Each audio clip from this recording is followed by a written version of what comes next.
Welcome, Guardians, to my first Trials of Osiris Plays and Breakdowns video. Spooky Edition! So we're going to jump right into it now with this first clip.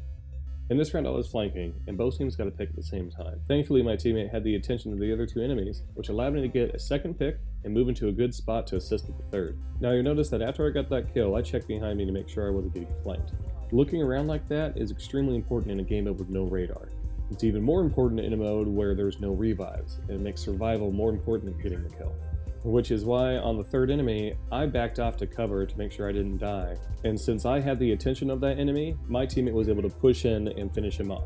In the second clip, you'll see that it's heavy round. We all know how crazy heavy can be in Trials. Most players want to pick up heavy, but it's just as important to deny heavy if possible.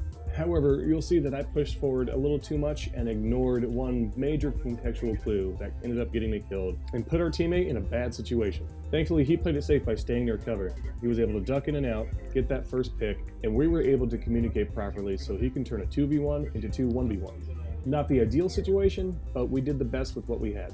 Now I'm going to take a moment to talk about contextual clues and give you two examples. First one, my grenade didn't get a hit marker on the warlock through that door, and I didn't get a call out from my teammate saying that his did, which tells me that warlock backed off from the door, at least for now. Knowing that, I overextended towards heavy, and in this freeze frame you'll see that the green door is opening without me being close enough to trigger it. But I ignored it. Because I was greedy for heavy, I paid the ultimate price. In the third clip, I take a look in center to see if anyone's coming through the middle, but then my teammate calls out someone near stairs platform. So instead of flanking, I decide to stay with my teammate, jump up top, and get some team fires on the enemy. But I didn't see that enemy flank, and unfortunately for him, he didn't see ours. Quick rounds can happen like this, but as long as you're playing it smart, usually you'll come out on top. This clip starts with my teammate getting a pick. Because of that, I push up immediately and try to add pressure to where I think the enemy is. But I start to make some fundamental mistakes. Number one, I pushed way too much. Thankfully it worked out okay.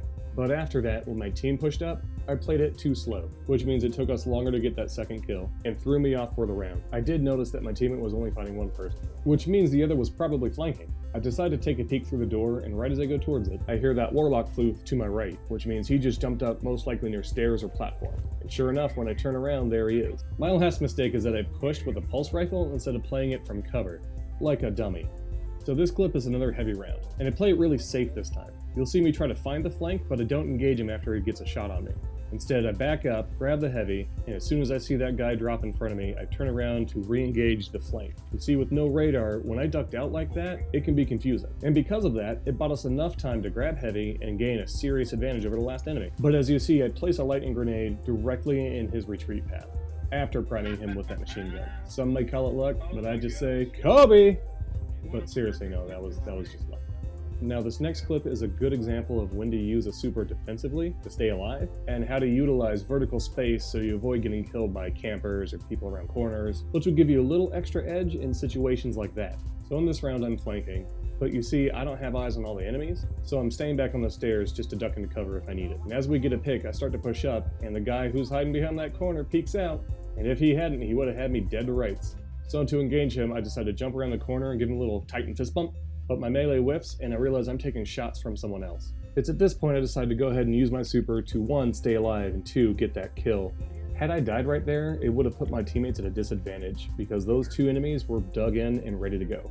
In this next clip, we as a team aggressively push into the enemy spawn, but find nobody there. When something like this happens, generally the other team was also aggressive and you basically swap places. Once we realized nobody was there, we turned around in anticipation, and at that moment we heard a Titan jump. Too bad for him, he went a little too far in, and his teammate wasn't there to help him out. After we had dealt with those two enemies and one of our teammates fell, we realized that the last guy was most likely in the middle, probably near the top. So just in case, I moved to cut him off from one area.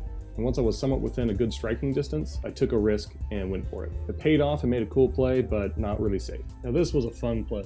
What essentially happens is, because there's no radar, the team's flanks don't see each other and they end up passing each other by. Our flank gets taken out while I take out the enemy flank. So I duck back in cover to support my teammate, who had just gotten a pick, and when I see that enemy retreat, I figure he's going to the door on the left. So just in case we call the pinch, I push towards the door and it works out quite nicely.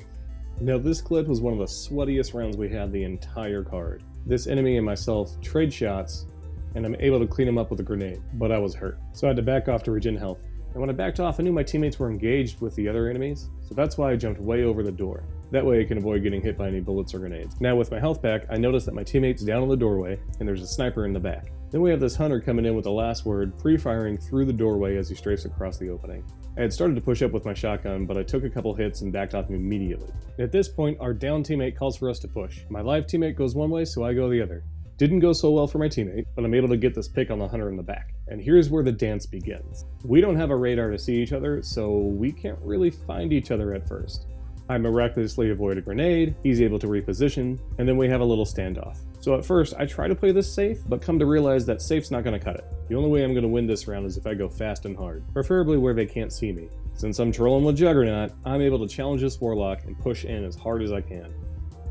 And I barely make it out alive. I'm telling you folks, this was the sweatiest of sweaties. All the ingredients are here. You've got a guy with Thorn, you've got a guy with Last Word, you've got a guy with No Land Beyond, Shotgun, and Ophidian aspects. Cauldron, more like sauna, am I right? Oh, that was bad. I'm sorry. Now this is one of those really satisfying plays. Each team does their little damage dance, and then somebody has to ruin the fun with a super. But seriously, we heard him pop his blade, so I backed off and tossed a grenade just in case. He happened to run into it, and I had my shotgun out. To counter his blade, my teammate popped his, and we were able to finish off the team that way. Now this clip has a fun super shutdown and Kobe grenade moment. My teammate and I are able to get some shots on the people in the Bones room, and just for funsies, I lob a grenade in there. Poor guy didn't even see it coming. And since they're probably still looking at the door we were firing from, we decided to rotate left. That's where we meet the Warlock who had his super ready. Thankfully, I'm able to save my teammate and shut down the Warlock with a well-timed smash. After that, it was a matter of keeping the pressure on and finishing out the round. Saving my favorite clip of the weekend for last. In this clip, we shut down 2 supers using teamwork and coordination. I hear the Warlock pop his Storm Trance from the middle, call it out to my teammates, and I back off into a choke point, hoping to bait the Warlock towards me. He takes the bait, I place my grenade, and we're able to drop him without using a super. But just in case our teammate did use one. After that, we apply pressure to the middle, take out one guy, and as I hear the last enemy jump up in the air, I decide to go for it. And I'm glad I did, because he would have hit me square in the face with that Nova. And that's all the clips I have for you guys. If you enjoyed it, please hit the like button. Feel free to leave a comment, as I will read them and respond to them as much as I can. I'm TechDocD, and thank you so much for watching.